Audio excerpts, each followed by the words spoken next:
Tanah itu tidak pernah menolak siapapun. Yang ditolak adalah kebenaran yang terlalu lama dikubur. Dan saat rahasia itu akhirnya terbuka, seluruh desa tak lagi sama.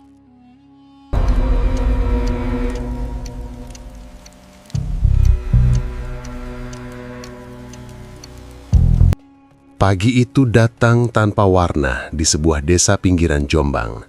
Langit menggantung rendah seolah ikut menahan napas. Rumah-rumah bata yang biasanya ramai dengan suara sapaan tetangga mendadak sunyi. Hanya ayam yang berkokok pendek lalu diam, seperti tahu ada yang berubah. Kabar itu menyebar pelan dari mulut ke mulut, dari teras ke teras. Pak Haji Sulaiman meninggal dunia. Tubuhnya ditemukan terbaring di ruang tengah rumahnya sendiri, di atas karpet hijau yang biasa ia pakai untuk menerima tamu. Wajahnya tampak tenang, mata terpejam rapat, janggutnya yang memutih tersisir rapi seperti biasa. Tidak ada tanda kekacauan, tidak ada barang yang berantakan, seolah ia hanya tertidur lebih lama dari biasanya. Bu Haji Mariam duduk di samping jasad suaminya dengan mata sembab. Tangannya menggenggam ujung sajadah, bibirnya gemetar tanpa suara. Ia masih mengenakan mukena putih yang sedikit kusut. Sejak subuh tadi, ia sudah mencoba membangunkan suaminya untuk sholat berjamaah di musola kecil samping rumah. Namun tubuh itu tak bergerak. "Bang, bangun, sudah azan," bisiknya waktu itu. Pelan, hampir seperti doa. Tak ada jawaban. Rafiq, anak sulung mereka, datang tergesa dari rumahnya yang tak jauh dari situ. Wajahnya tegang, napasnya berat. Ia berdiri cukup lama memandangi tubuh ayahnya sebelum akhirnya berlutut. Tangannya sempat menyentuh bahu Pak Haji, lalu cepat-cepat ditarik kembali, seperti tersengat sesuatu yang tak terlihat. "Sudah tak ada, Bu?" tanyanya lirih. Bu Haji hanya mengangguk, lalu menutup wajahnya dengan kedua tangan. Tak butuh waktu lama, halaman rumah mulai dipenuhi sandal dan sepeda motor. Para tetangga berdatangan, sebagian membawa air mineral, sebagian lagi membawa tikar. Mereka berdiri berkelompok, berbisik-bisik pelan. Di desa itu, Pak Haji bukan sekedar orang kaya atau tokoh agama. Ia penasehat, ia penolong, ia rujukan ketika ada masalah keluarga, sengketa kecil, bahkan urusan warisan. Pak Lurah Darto datang dengan kemeja batik coklat dan peci hitamnya. Langkahnya cepat tapi tertahan. Ia menyalami Rafiq, lalu menatap wajah Pak Haji yang sudah ditutup kain tipis. "Innalillahi, cepat sekali," ucapnya pelan. Rafiq mengangguk tanpa menatap siapapun. Tatapannya kosong, seperti sedang menghitung sesuatu dalam pikirannya sendiri. Di sudut teras, beberapa ibu-ibu mulai mengenang kebaikan almarhum. Ada yang menyebut bantuan renovasi musola, ada yang mengingat zakat rutin setiap Ramadan, ada pula yang bercerita tentang pinjaman tanpa bunga untuk biaya sekolah anaknya. Nama Pak Haji selama ini disebut dengan nada hormat. Namun di antara suara-suara itu, ada keheningan yang terasa ganjil. Seorang lelaki tua, Mbah Wiryo, berdiri bersandar pada tongkatnya, tidak ikut berbicara. Matanya hanya menatap rumah itu lama sekali, seolah ada sesuatu yang ingin ia katakan, tapi tertahan di tenggorokan. Di dalam rumah, Rafiq membantu menata ruangan. Ia memindahkan meja kecil, menggulung karpet, menyiapkan ruang untuk memandikan jenazah. Gerakannya cepat, teratur, nyaris terlalu teratur untuk seseorang yang baru saja kehilangan ayahnya. Bu Ratna, adik Bu Haji, datang memeluk kakaknya. Tangisnya pecah lebih dulu. "Mariam, yang sabar, semua pasti kembali," katanya terbata. Bu Haji hanya mengangguk lemah. Di sela isaknya ia sempat berbisik hampir tak terdengar. "Semalam, dia gelisah sekali, bolak-balik ke ruang kerja." Bu Ratna menatapnya heran. "Gelisah kenapa?" Bu Haji tak menjawab. Tatapannya kosong menembus dinding, seolah memutar kembali kejadian semalam. Memang malam sebelum meninggal, Pak Haji tampak berbeda. Ia menolak makan malam lebih awal, memilih duduk lama di ruang kerjanya. Lampu ruangan itu menyala hingga larut.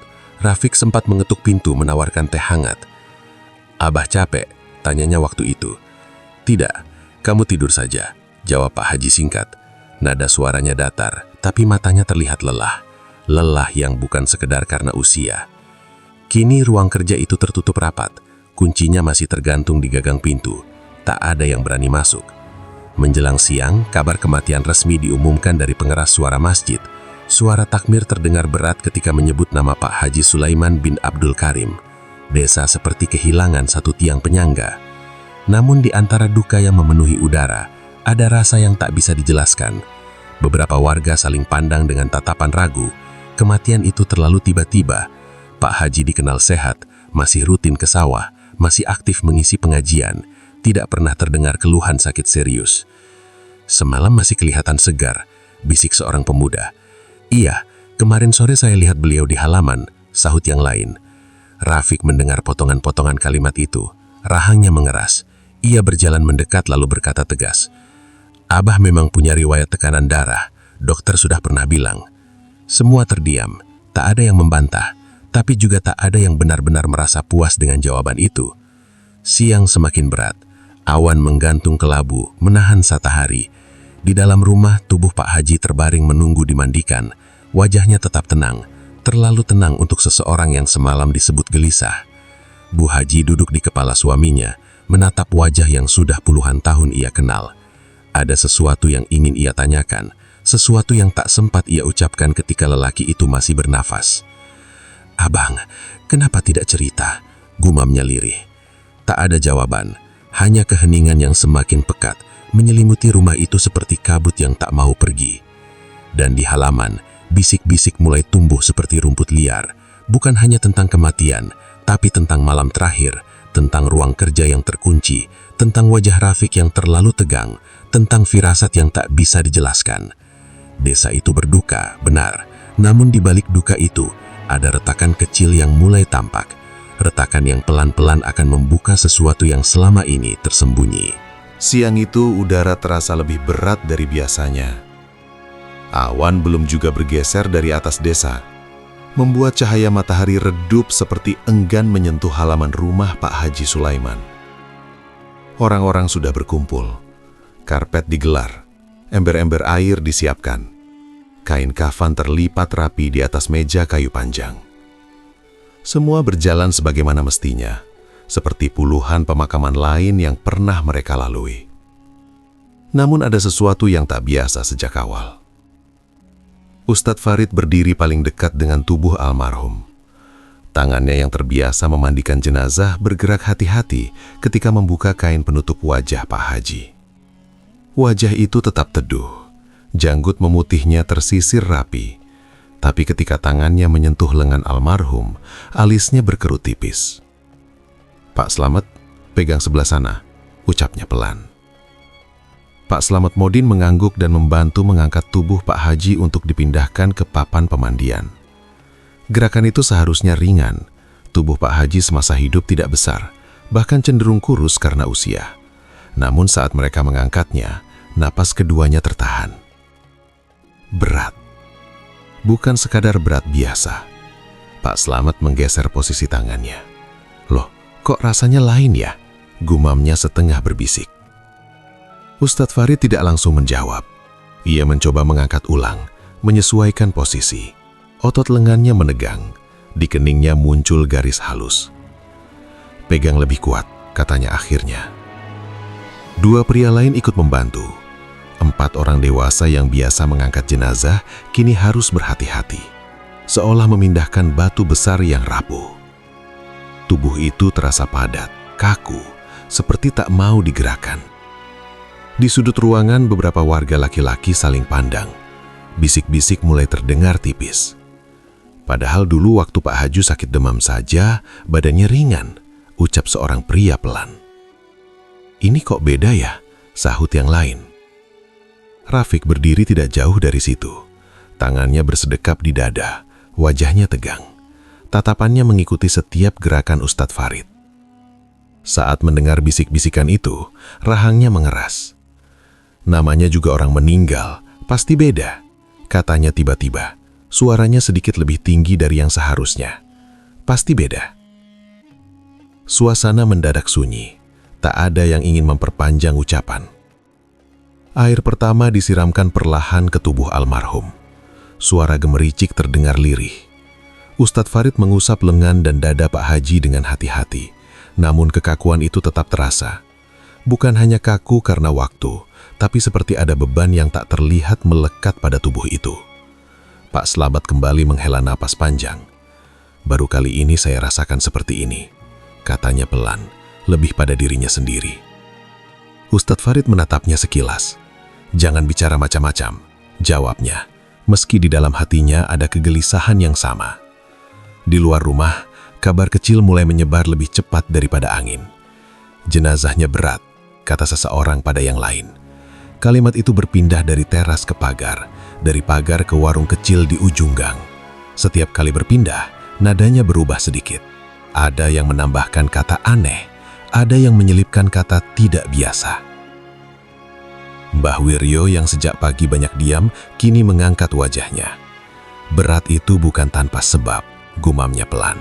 "Cukup untuk membuat dua orang di dekatnya menoleh." "Apa maksudnya, Mbah?" tanya seorang pemuda. Mbah Wiryo tak langsung menjawab. Ia hanya menatap tanah halaman yang basah oleh sisa hujan semalam. "Kadang yang dibawa bukan cuma badan," ucapnya pelan. Kalimat itu menggantung di udara. Di dalam, proses memandikan hampir selesai. Namun ketika tubuh Pak Haji hendak dimiringkan untuk membersihkan bagian belakang, kembali terasa perlawanan aneh. 4 orang pria itu harus mengerahkan tenaga lebih besar. Napas mereka terdengar berat. Rafiq melangkah mendekat.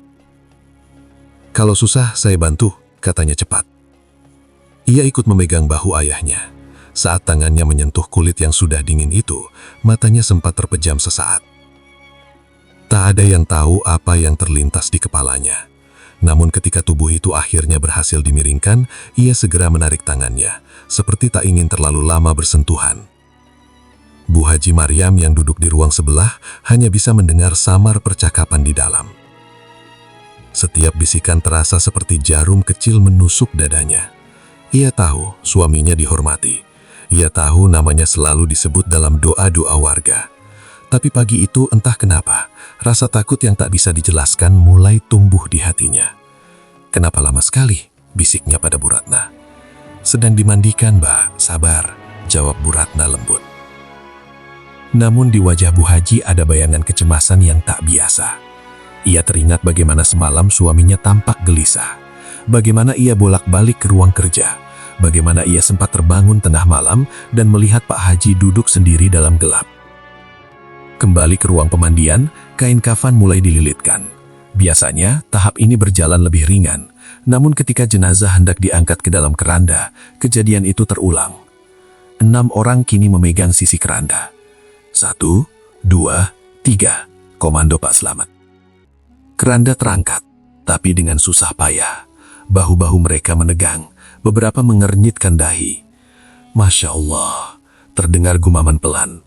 Tak ada yang berani menyelesaikan kalimat itu. Rafiq berdiri mematung. Ia melihat satu persatu wajah warga yang mulai menunjukkan tanda tanya. Ia melihat bisikan yang tak lagi bisa disembunyikan. "Sudah, jangan banyak bicara," katanya lagi, kali ini lebih keras. "Kita fokus saja." Namun suara itu tak mampu menghentikan pikiran yang sudah terlanjur bergerak di kepala orang-orang. Di halaman ketika keranda akhirnya dibawa keluar, langkah para pemanggul terlihat berat. Bukan hanya karena beban fisik, tapi karena suasana yang berubah. Duka kini bercampur dengan rasa heran. Heran yang perlahan berubah menjadi curiga. Langit masih kelabu. Angin berhembus pelan, menggerakkan daun-daun pisang di samping rumah. Desa itu belum tahu apa yang sebenarnya terjadi. Mereka hanya tahu satu hal, jenazah Pak Haji terasa tidak biasa. Dan dalam keheningan yang menebal, pertanyaan-pertanyaan mulai tumbuh. Pelan tapi pasti, seperti bayangan yang mengikuti setiap langkah keranda menuju pemakaman. Langkah para pemanggul keranda bergerak pelan menyusuri jalan desa yang sempit. Tanah masih lembab oleh sisa hujan dini hari. Sawah di kanan kiri jalan tampak pucat di bawah langit kelabu. Orang-orang berjalan mengiringi dengan kepala tertunduk. Sebagian melafalkan doa dalam hati, sebagian lagi hanya terdiam, tenggelam dalam pikiran masing-masing. Keranda di bahu mereka terasa semakin berat setiap beberapa meter. Pak Slamet yang berada di sisi depan kiri sudah beberapa kali mengganti posisi tangan. Urat di lehernya menegang. Ustadz Farid di sebelah kanan menarik napas dalam-dalam, mencoba menjaga langkah tetap seirama.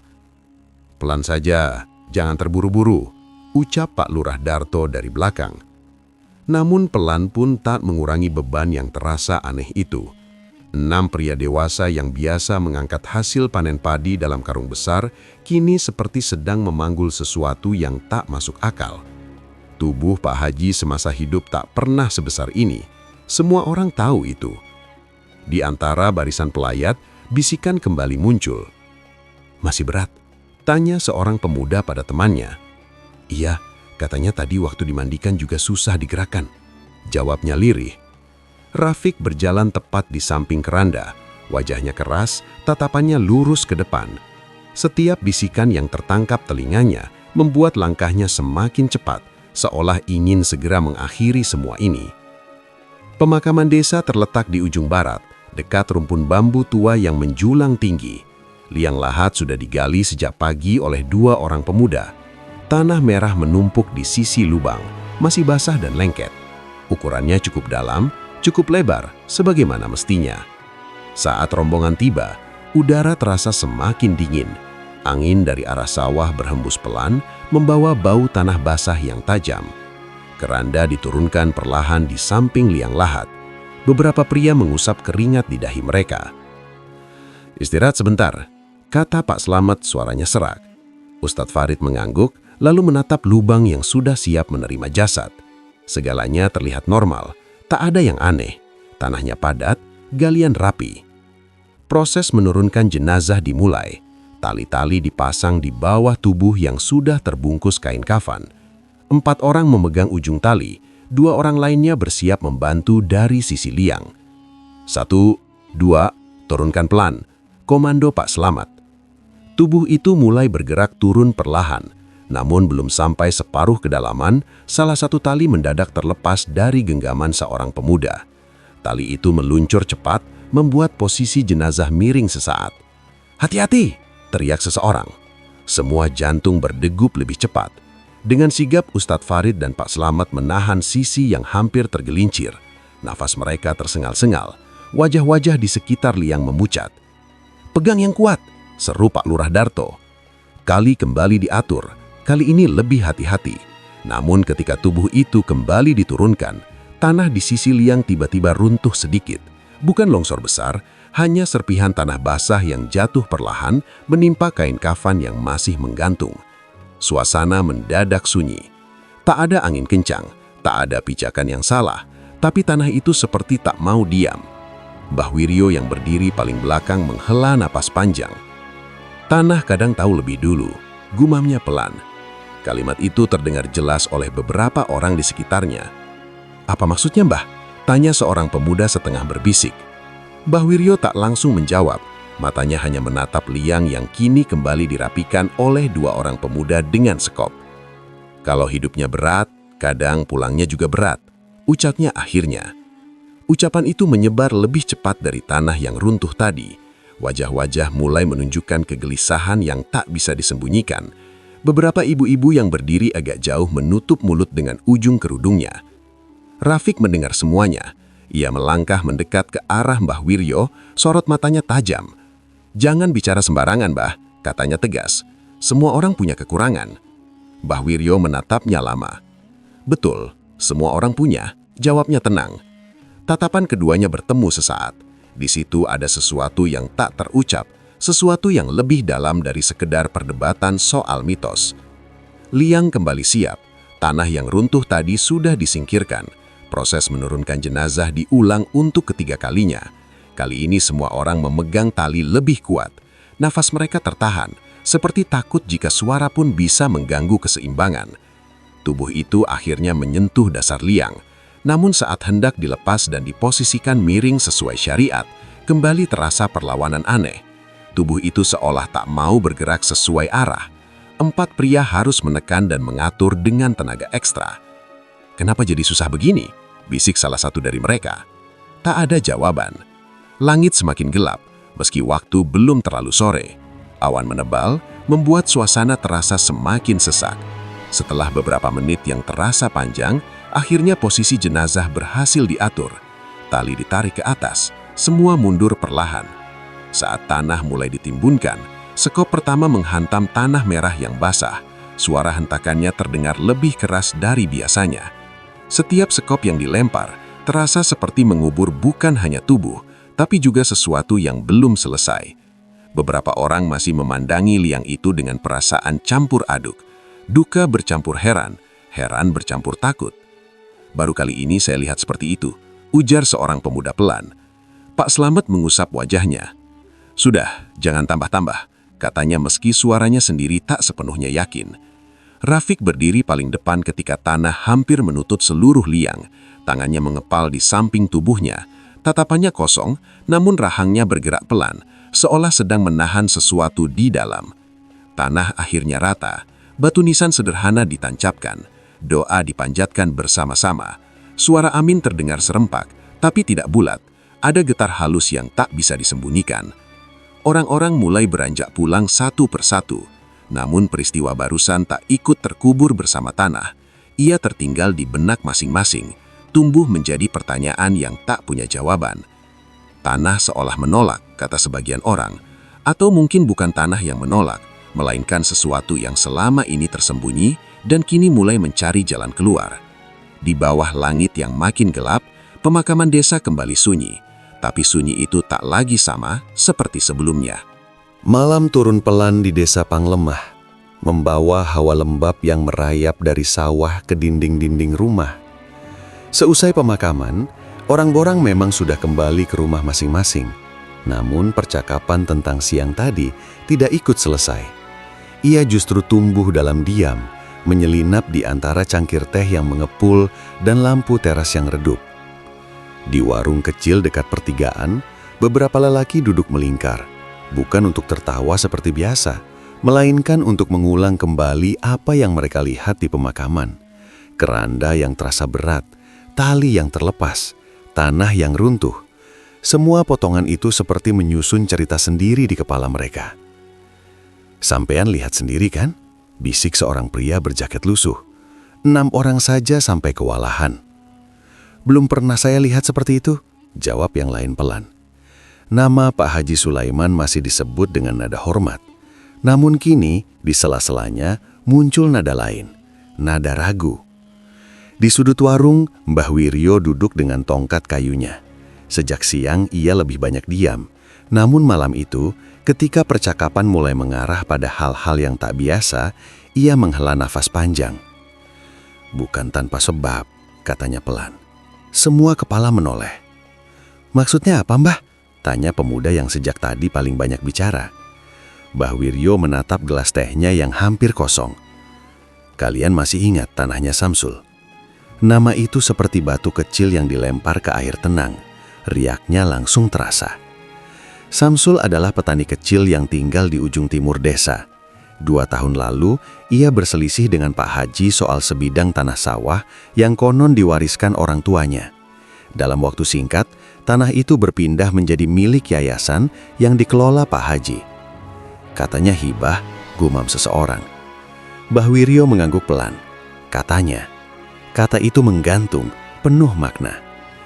Beberapa bulan setelah tanah itu berpindah tangan, Samsul pindah ke kota. Tidak ada acara pamitan, tidak ada perpisahan. Rumahnya kini kosong, dindingnya mulai retak dimakan waktu. "Dulu saya dengar dia tanda tangan karena ditekan," bisik pria lain, semakin pelan. "Tekanan apa?" "Utang," katanya dibantu dulu, lalu diminta balas. Percakapan itu tidak disertai tuduhan terang-terangan, hanya potongan ingatan, serpihan cerita lama yang kini terasa berbeda setelah kejadian di pemakaman.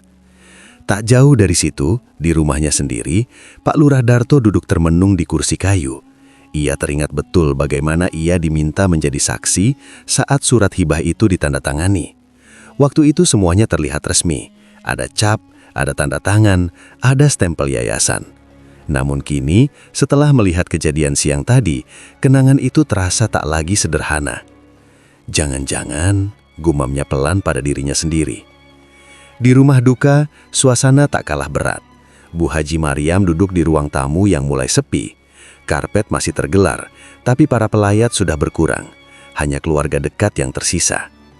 Bu Ratna mendekat dan duduk di sampingnya. "Mbak, orang-orang mulai bicara macam-macam." Bu Haji menutup mata sejenak. "Bicara apa?" "Soal tanah, soal orang-orang yang dulu pernah datang marah-marah ke sini." Wajah Bu Haji menegang. Ia ingat betul satu malam ketika seorang pria datang dengan nada tinggi menuntut penjelasan soal surat hibah. Pak Haji waktu itu meminta semua orang masuk ke dalam. Pintu ditutup. Percakapan berlangsung lama, tegang, namun tak pernah keluar menjadi gosip besar. "Semua sudah selesai waktu itu," bisik Bu Haji, lebih seperti meyakinkan dirinya sendiri. Namun apakah benar sudah selesai? Rafiq berdiri di ambang pintu ruang kerja ayahnya. Sejak sore ruangan itu belum dibuka. Ia memandang gagang pintu yang masih terkunci. Di kepalanya, potongan-potongan percakapan tentang Samsul, tentang tanah, tentang yayasan, berputar tanpa henti. Ia masuk ke dalam dan menutup pintu pelan. Rak-rak penuh map berjejer rapi. Berkas-berkas tersusun menurut tahun. Ia menarik satu laci dan menemukan map berwarna coklat dengan tulisan tangan ayahnya. Samsul. Tangannya berhenti sesaat. Nafasnya terdengar berat. Ia membuka map itu perlahan. Di dalamnya ada salinan surat hibah, tanda tangan yang terlihat tergesa, dan kwitansi pembayaran yang jumlahnya jauh lebih kecil dari nilai tanah sebenarnya. Rafiq memejamkan mata. Di luar rumah, dua orang lelaki yang baru pulang dari warung masih melanjutkan percakapan. Dulu bukan cuma Samsul, keluarga Junaidi juga begitu. Yang mana? Yang di sebelah sungai. Tanahnya sekarang jadi gudang yayasan. Nama demi nama mulai muncul. Tidak semuanya jelas, tidak semuanya pasti. Tapi cukup untuk membuat rasa hormat yang selama ini kokoh mulai retak sedikit demi sedikit. Tak ada yang berani menuduh secara terang-terangan. Pak Haji tetap dikenal sebagai dermawan. Ia membangun musola, membantu anak yatim, menyumbang saat banjir melanda desa tetangga. Kebaikan-kebaikan itu nyata. Namun malam itu, bisik-bisik lama yang dulu tenggelam kembali ke permukaan, seperti lumpur yang teraduk setelah hujan deras. Di dalam ruang kerja, Rafiq menutup kembali map coklat itu.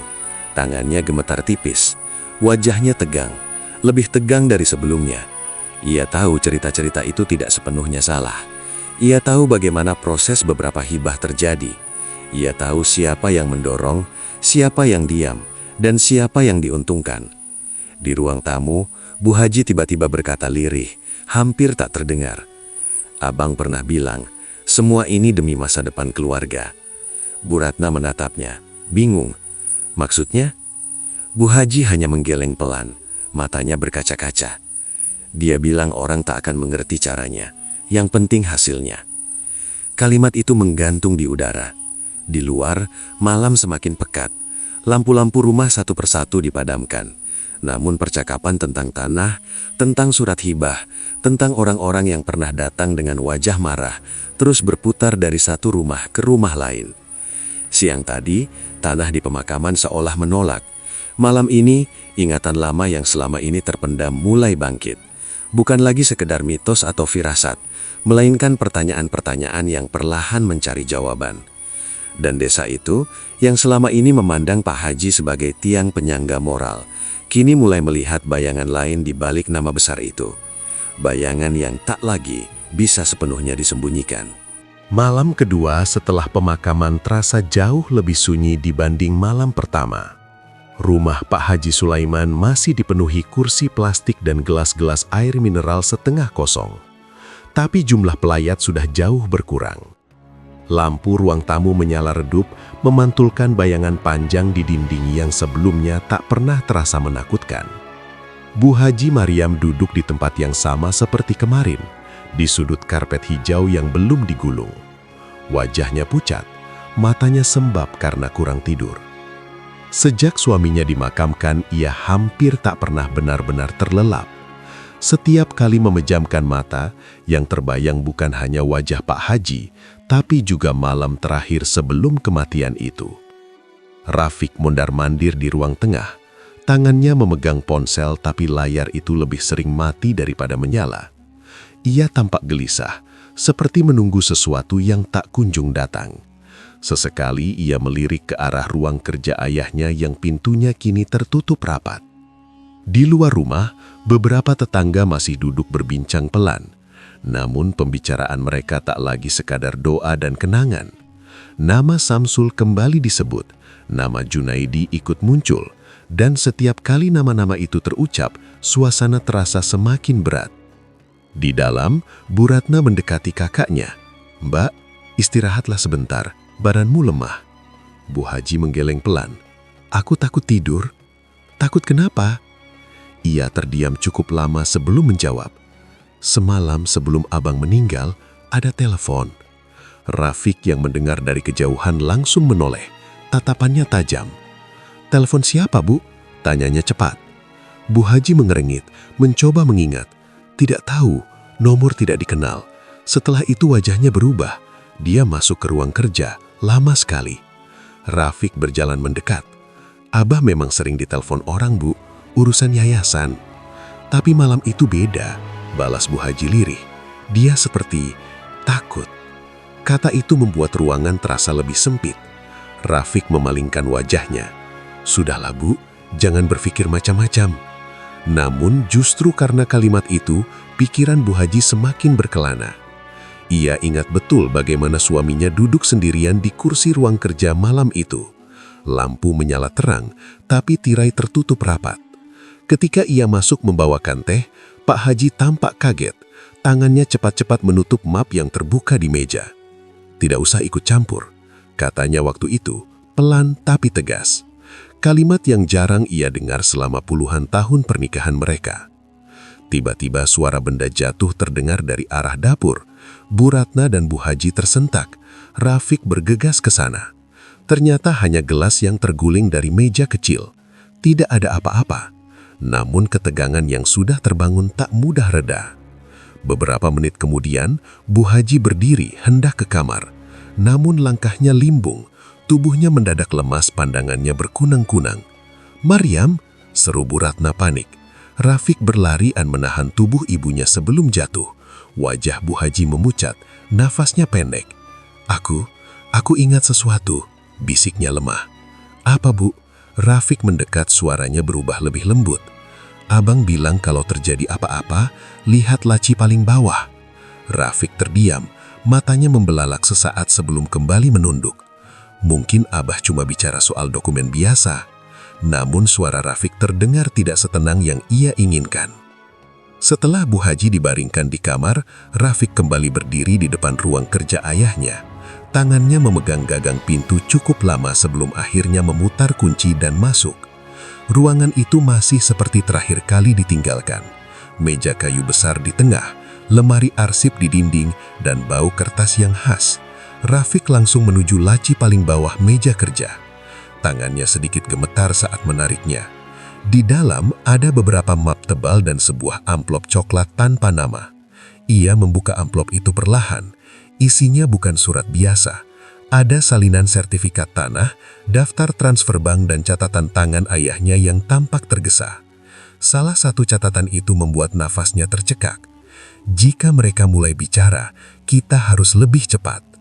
Rafiq menutup mata sesaat. Ingatannya melayang pada percakapan terakhir dengan ayahnya beberapa hari lalu, tentang yayasan yang terancam diperiksa, tentang seseorang yang mengancam membuka semua dokumen lama. Tiba-tiba, terdengar ketukan pelan di pintu ruang kerja. "Fik," suara Bu Ratna dengar dari luar. "Kamu di dalam?" Rafiq cepat-cepat merapikan berkas dan menutup laci. "Iya, Tante, cuma cek dokumen." Pintu terbuka sedikit. Bu Ratna menatapnya dengan wajah cemas. Orang-orang di luar mulai bertanya-tanya soal malam sebelum meninggal, soal telepon itu. Rafiq tersenyum tipis, tapi senyum itu tak sampai ke matanya. Orang desa memang suka membesar-besarkan. Namun justru karena ia terlalu cepat menjawab, Bu Ratna semakin merasa ada yang tak beres. Di ruang tamu, dua tetangga wanita masih berbincang pelan. Bu Haji bilang Pak Haji ketakutan malam itu. "Takut apa?" "Tidak tahu, tapi katanya sempat bilang semua bisa runtuh kalau ini terbuka." Kalimat itu membuat keduanya saling pandang. Malam semakin larut, angin berdesir pelan di luar jendela. Rumah yang selama ini menjadi tempat orang mencari nasihat, kini terasa seperti menyimpan rahasia. Rafiq kembali duduk sendirian di ruang kerja, menatap meja ayahnya yang kosong. Di atas meja itu masih ada bekas lingkaran cangkir teh yang mengering, bekas malam terakhir. Ia mengusap wajahnya pelan. Kejanggalan demi kejanggalan mulai membentuk pola. Telepon misterius, wajah ketakutan, laci tersembunyi, dokumen yang tak pernah dibicarakan, dan kini bisik-bisik yang semakin keras di luar sana. Rumah duka itu bukan lagi sekadar tempat berkabung. Ia telah berubah menjadi ruang yang menyimpan pertanyaan. Dan setiap sudutnya, setiap lembar kertas di dalamnya seperti menunggu untuk dibuka atau justru dikubur lebih dalam. 3 hari setelah pemakaman, desa itu memang tampak kembali seperti biasa. Sawah kembali digarap. Anak-anak kembali bersepeda di jalan sempit. Warung kembali ramai oleh obrolan sore. Namun di balik rutinitas itu, ada arus lain yang bergerak pelan, nyaris tak terlihat, tapi pasti. Isu tentang kejadian di pemakaman akhirnya sampai ke Polsek Kecamatan.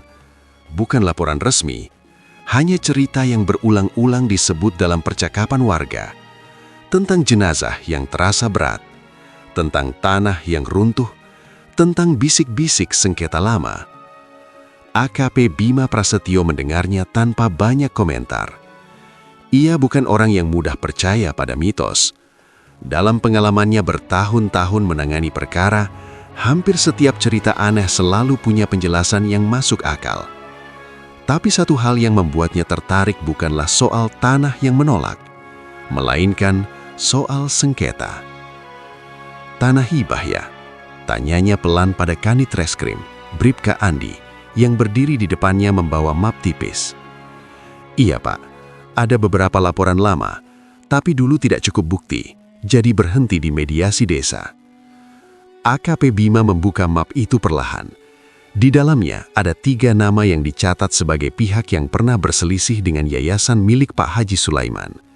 Salah satunya Samsul, yang lain Junaidi, dan seorang janda bernama Marni. Semuanya hibah, tanya Bima. Iya Pak, tapi Andi ragu sejenak.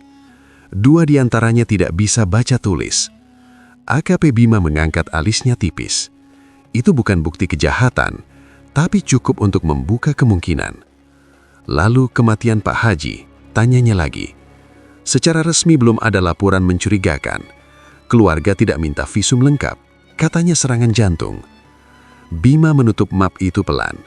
Katanya, kata itu terasa menggantung. Sore itu, tanpa pengumuman, tanpa mobil dinas mencolok, AKP Bima datang ke desa. Ia tidak langsung menuju rumah duka. Ia memilih berhenti di warung kecil dekat pertigaan. Ia memesan kopi dan duduk diam, membiarkan obrolan warga mengalir tanpa interupsi. Katanya, tanahnya Samsul dulu diambil murah sekali. Ah, itu cuma gosip. Tapi waktu itu, Samsul marah besar, sampai hampir lapor polisi. Terus kenapa batal? Katanya ada tekanan. Bima mendengarkan tanpa menunjukkan reaksi berlebihan. Ia hanya mencatat dalam pikirannya. Tak lama, ia memanggil pemilik warung mendekat. Bu, saya dengar dulu ada yang berselisih soal tanah dengan Pak Haji. Pemilik warung itu terkejut. Loh, Bapak ini, saya dari Polsek. Cuma ingin tahu cerita lama. Wanita itu tampak ragu, tapi akhirnya berbicara pelan. Ia menceritakan bagaimana Samsul pernah datang dengan wajah merah dan suara bergetar. Ia menceritakan bagaimana beberapa warga melihat tanda pangan dilakukan dalam keadaan tertekan. Semua masih sebatas cerita, tapi bagi Bima, cerita-cerita seperti itu seringkali adalah pintu masuk. Malam harinya, ia menemui Pak Lurah Darto di rumahnya. Pak Lurah, saya hanya ingin memastikan, surat hibah yang dulu itu lengkap prosedurnya. Pak Lurah terlihat gelisah. Secara administrasi lengkap, Pak. Ada saksi, ada cap desa. Bapak yakin tidak ada paksaan? Pertanyaan itu membuat Pak Lurah terdiam cukup lama. Waktu itu, memang ada ketegangan, tapi saya pikir sudah selesai. Siapa yang paling menekan? Suara Bima tetap tenang. Pak Lurah menelan ludah. Saya tidak bilang menekan, hanya suasananya tidak seimbang. Kalimat itu cukup bagi Bima. Keesokan harinya, ia mendatangi rumah Marni, janda yang namanya tercatat dalam laporan lama. Rumahnya sederhana, berdinding papan. "Bu Marni, dulu ibu hibahkan tanah ke yayasan." Marni mengangguk pelan. Katanya untuk pesantren. Saya tidak berani menolak. Tidak berani kenapa? Marni menatap tanah. "Utang saya waktu itu besar. Anak saya sakit. Pak Haji bilang bisa bantu. Lalu tanah itu jadi milik yayasan. Saya cuma dapat sedikit." Suara Marni tidak mengandung amarah, hanya kelelahan. AKP Bima mencatat semuanya. Kembali ke kantor, ia meminta salinan rekam medis Pak Haji. Secara umum tertulis meninggal mendadak di rumah. Tidak ada visum mendalam karena keluarga tidak mengajukan. "Pak, mau dibuka lagi?" tanya Andi. Bima berpikir sejenak. "Belum, kita kumpulkan dulu potongan lainnya." Sore itu, ia menerima informasi tambahan dari bagian intelen. Beberapa bulan terakhir, Yayasan Pak Haji memang sedang dalam sorotan. Ada rencana audit internal dari donatur besar luar kota. Ada kabar tentang laporan anonim yang masuk. Dan yang paling menarik, 2 minggu sebelum meninggal, Pak Haji sempat mengurus pembaharuan asuransi jiwa dengan nilai cukup besar. "Ahli warisnya?" tanya Bima. "Anak sulung, Rafiq." Nama itu kembali muncul. Malam semakin larut ketika Bima duduk sendirian di ruangannya. Ia menatap papan tulis kecil tempat ia menempelkan catatan. Sengketa tanah, tekanan pada warga, audit yayasan, asuransi jiwa, kematian mendadak. Belum ada kesimpulan, tapi pola mulai terlihat. Tidak ada yang kebetulan, gumamnya pelan. Sementara itu di rumah duka, Rafiq duduk di ruang kerja ayahnya. Ia merasa seperti sedang diawasi meski tak ada siapa-siapa di sana. Kabar bahwa polisi mulai bertanya-tanya sudah sampai ke telinganya. Bu Ratna sempat berkata pelan, "Tadi ada orang tanya-tanya ke Pak Lurah." Rafiq hanya menjawab singkat, "Biarkan saja." Namun jantungnya berdetak lebih cepat dari biasanya. Investigasi itu memang diam-diam, tidak ada garis polisi, tidak ada wartawan, tidak ada panggilan resmi. Hanya pertanyaan-pertanyaan kecil yang disebar pelan. Dan pertanyaan-pertanyaan itu, seperti air yang merembes melalui celah, perlahan mencari jalan menuju kebenaran yang selama ini tertutup rapat. Seminggu setelah pemakaman, desa mulai kembali pada ritmenya. Namun bagi AKP Bima Prasetyo, justru saat itulah potongan-potongan yang tercecer mulai terlihat saling terhubung. Awalnya ia tidak berniat membuka ulang perkara kematian Pak Haji Sulaiman. Secara administratif, semuanya tampak wajar. Surat keterangan dokter menyebut henti jantung mendadak. Usia almarhum sudah lewat 60. Riwayat tekanan darah tinggi juga tercatat. Namun ada satu detail kecil yang mengganggu pikirannya. Dokter yang pertama kali memeriksa jenazah sempat menyebut adanya kekakuan otot yang lebih cepat dan lebih menyeluruh dari biasanya. Waktu itu dianggap sebagai reaksi alami, tapi bagi Bima, kata lebih cepat bukan sesuatu yang bisa diabaikan. Ia memutuskan memanggil dokter tersebut ke Polsek. "Dok, waktu itu Anda bilang ada kekakuan yang agak berbeda?" tanya Bima. "Tenang." Dokter Arman mengangguk. "Iya, biasanya rigor mortis muncul bertahap. Tapi pada kasus Pak Haji, hampir seluruh tubuh sudah sangat kaku saat saya datang. Padahal menurut keluarga baru beberapa jam." "Bisa karena apa?" Dokter Arman menarik napas. "Bisa karena suhu, bisa juga karena faktor kimia tertentu dalam tubuh." "Racun?" Bima langsung menatap tajam. "Saya tidak bilang begitu," jawab dokter cepat. "Tapi beberapa zat memang bisa mempercepat atau memperkuat kekakuan otot." Ruangan itu mendadak terasa lebih dingin. "Kenapa tidak dilakukan pemeriksaan lanjutan?" tanya Bima lagi. Keluarga tidak meminta dan tidak ada tanda kekerasan luar. Secara kasat mata, tampak seperti serangan jantung. Kata-kata itu tidak cukup menenangkan. Bima tahu jika ingin membuka kembali, ia butuh persetujuan keluarga untuk autopsi lanjutan. Dan itu bukan perkara mudah di desa yang masih memegang kuat adat dan kepercayaan. Namun keadaan berubah ketika laporan anonim masuk ke Polsek 2 hari kemudian. Isinya singkat, "Periksa racun dalam tubuh Pak Haji. Jangan percaya semua orang di rumah itu." Tanpa nama, tanpa alamat. Bima menatap kertas itu lama. Ia bukan tipe yang langsung percaya pada pesan tanpa identitas. Tapi jika dikaitkan dengan kekakuan yang tidak biasa, dengan telepon misterius sebelum kematian, dengan asuransi yang baru diperbaharui, semuanya mulai terasa terlalu rapi. Ia akhirnya memanggil Rafiq secara informal. Rafiq datang dengan kemeja rapi dan wajah yang berusaha tenang. Namun sorot matanya tidak bisa sepenuhnya menyembunyikan kegelisahan. "Kami hanya ingin memastikan, Mas Rafiq," kata Bima pelan. "Apakah ada kemungkinan almarhum mengonsumsi obat tertentu sebelum meninggal?" "Abah rutin minum obat darah tinggi, itu saja." "Obat tidur? Obat penenang?" Rafiq menggeleng. "Tidak pernah." Tatapan Bima tidak berpindah. "Kami mempertimbangkan pemeriksaan lanjutan." Wajah Rafiq berubah sedikit. Hanya sepersekian detik tapi cukup terlihat. "Untuk apa, Pak? Bukankah sudah jelas serangan jantung?" "Belum tentu," jawab Bima tenang. Percakapan itu berakhir tanpa kesepakatan. Rafiq pulang dengan langkah lebih cepat dari biasanya. 2 hari kemudian, sesuatu yang tak terduga terjadi. Bu Haji Mariam sendiri datang ke Polsek. Wajahnya pucat, tapi tatapannya tegas. "Saya ingin tahu penyebab kematian suami saya yang sebenarnya," katanya pelan. Bima terdiam sesaat. "Ibu yakin?" Bu Haji mengangguk. "Saya tidak bisa tenang. Semalam sebelum meninggal, dia minum teh yang dibuatkan Rafiq. Setelah itu dia mengeluh pusing." Nama itu kembali muncul.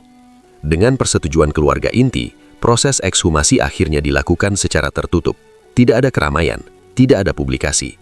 Hanya tim medis forensik dan aparat terbatas.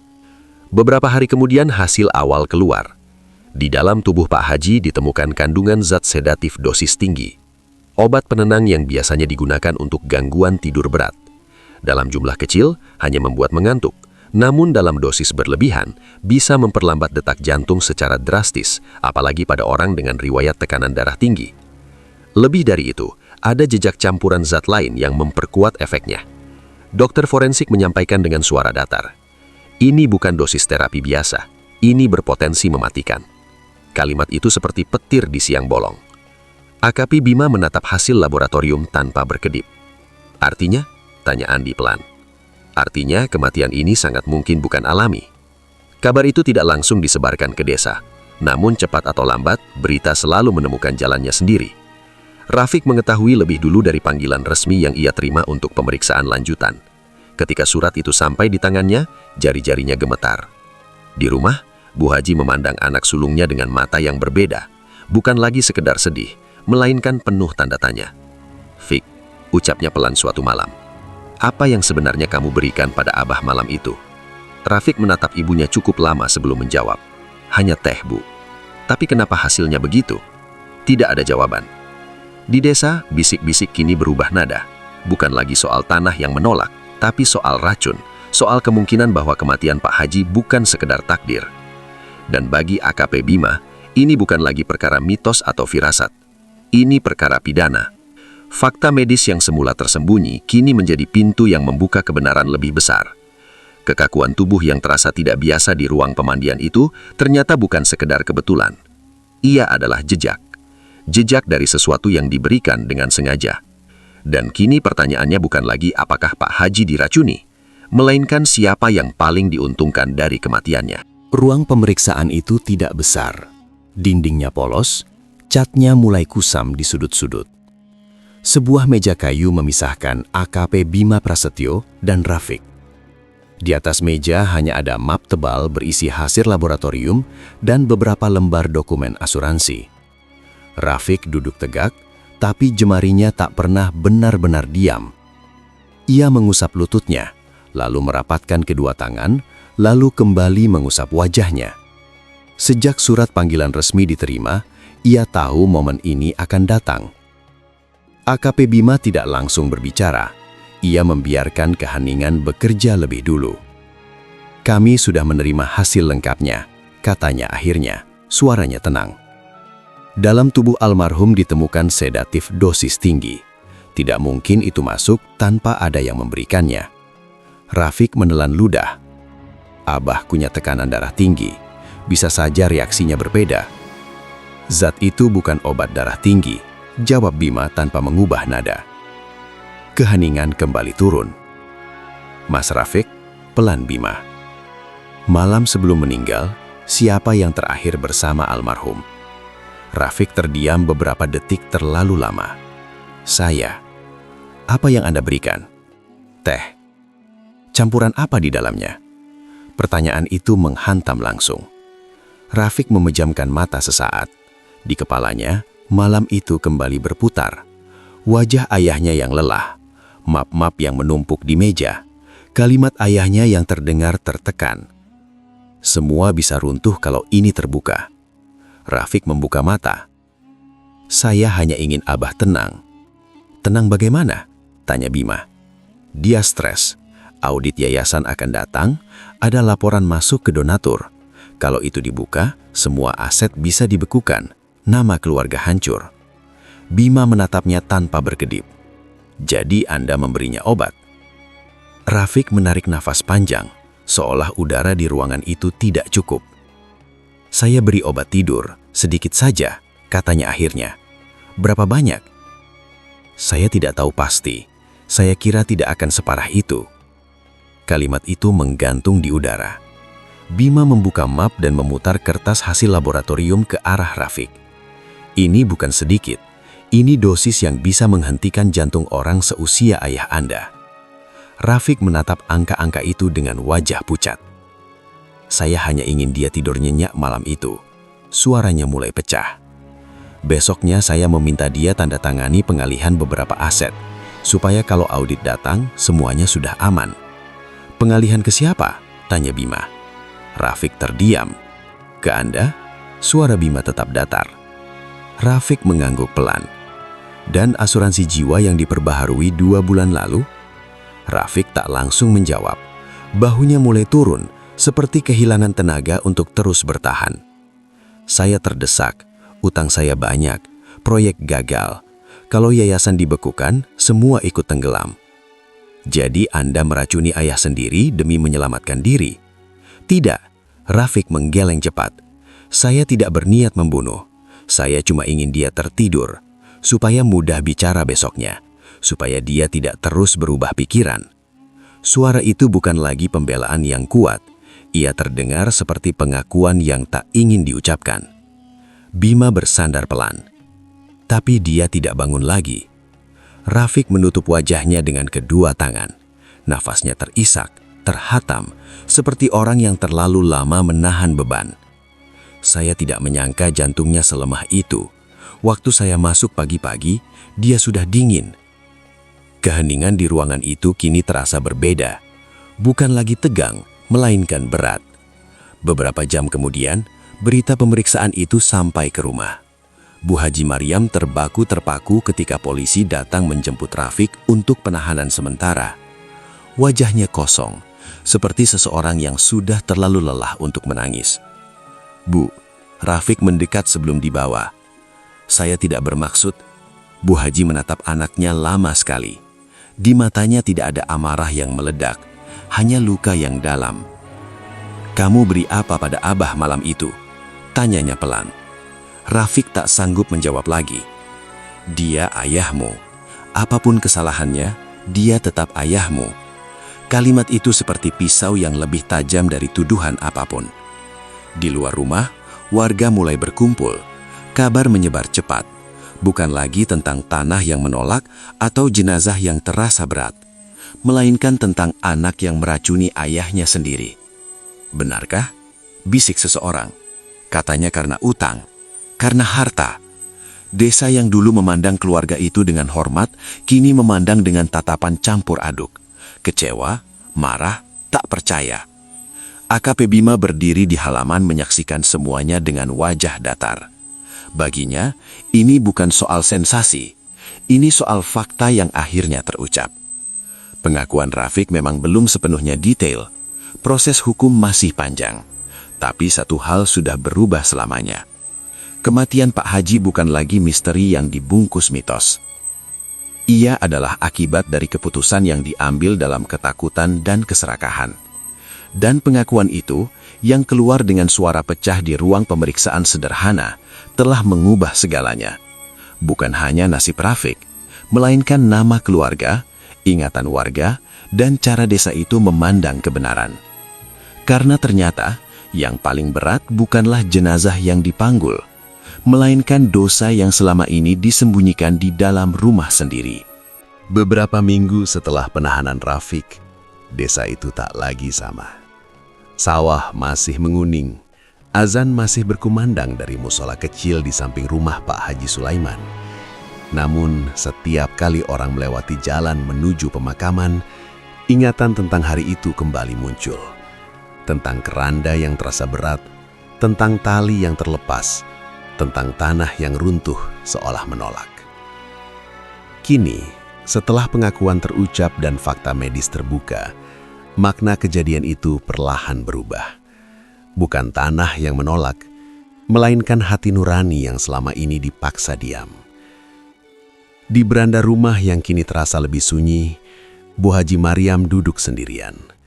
Kursi kayu di sampingnya kosong, tempat yang dulu selalu diisi suaminya setiap sore. Angin menggerakkan tirai tipis, membawa suara anak-anak mengaji dari musola.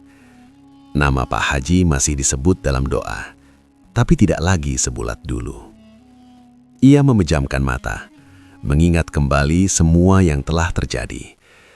Suaminya memang bukan malaikat. Ia tahu itu. Ia tahu ada keputusan-keputusan yang diambil dengan cara keras, dengan tekanan yang tak selalu ia setujui. Tanah yang berpindah tangan, warga yang memilih diam. Semua dibungkus atas nama yayasan, atas nama masa depan keluarga. Namun ia tak pernah membayangkan akhir seperti ini. Seorang anak yang ingin menyelamatkan harta, justru mengakhiri nyawa ayahnya sendiri. Kalimat Rafiq di ruang tamu malam itu kembali terngiang. Saya cuma ingin Abah tidur nyenyak. Betapa sederhana bunyinya, betapa menghancurkannya akibatnya. Di kantor Polsek, AKP Bima Prasetyo menyelesaikan berkas perkara.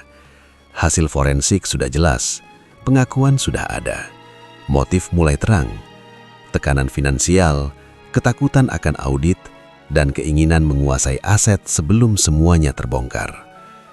Ia teringat hari pemakaman itu, saat beberapa warga berbisik bahwa tanah menolak orang yang semasa hidupnya menyimpan dosa besar.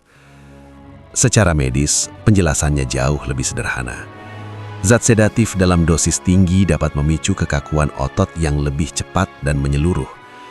Rigor mortis yang datang lebih awal membuat tubuh terasa padat dan berat saat diangkat. Ditambah tanah basah dan kondisi liang yang labil, semuanya menjadi rangkaian kejadian yang tampak mistis bagi mata yang sudah dipenuhi prasangka. Tidak ada kekuatan goib, tidak ada kutukan tanah. Yang ada hanyalah reaksi kimia dalam tubuh dan beban moral yang tak kasat mata. Namun bagi warga desa, memahami itu butuh waktu. Di warung pertigaan, perbincangan kini berubah arah. Jadi, bukan tanah yang menolak, tanya seorang pemuda. Bukan, jawab Pak Lurah Darto pelan. Itu karena racun. Lalu kenapa terasa begitu berat? Pak Lurah terdiam sejenak sebelum menjawab. Karena kita semua sudah punya kecurigaan di hati, jadi semua terlihat seperti tanda. Kalimat itu membuat meja kecil di warung menjadi hening. Mbah Wiryo yang duduk tak jauh dari situ mengangguk pelan. Tanah tidak pernah menolak siapapun, katanya. Yang menolak itu hati orang-orang yang tahu ada yang tak beres. Kebenaran memang telah terungkap. Rafiq menjalani proses hukum. Yayasan diperiksa. Beberapa aset dibekukan sementara. Nama keluarga itu tidak lagi disebut dengan nada kagum, melainkan dengan desah panjang. Namun, di balik semua itu, desa belajar sesuatu. Bahwa mitos seringkali lahir dari ketidaktahuan. Bahwa rasa bersalah bisa membuat beban terasa 2 kali lipat. Bahwa kebaikan yang dibangun di atas tekanan akan menyisakan retakan. Suatu sore, Bu Haji memberanikan diri mengunjungi makam suaminya. Tanah di atasnya sudah rata, rumput kecil mulai tumbuh di tepinya. Tidak ada lagi bekas longsor kecil seperti hari pertama. Ia berdiri lama, menatap nisan sederhana yang terpasang. Abang, ternyata bukan tanah yang menolak. Air matanya jatuh perlahan. Ia tidak sedang membela suaminya. Ia juga tidak menyalahkan sepenuhnya anaknya. Ia hanya menyadari bahwa segala sesuatu yang ditanam dengan cara keliru, cepat atau lambat akan menuai akibatnya. Di kejauhan, suara angin menyapu rumpun bambu.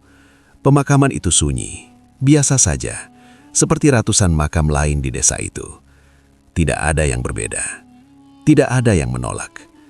Yang berbeda hanyalah cara orang memandangnya sekarang.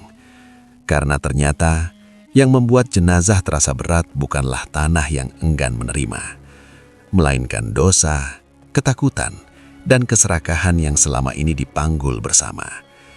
Dan ketika kebenaran akhirnya muncul ke permukaan, beban itu tak lagi tersembunyi di bawah tanah, melainkan terbuka di hadapan semua orang.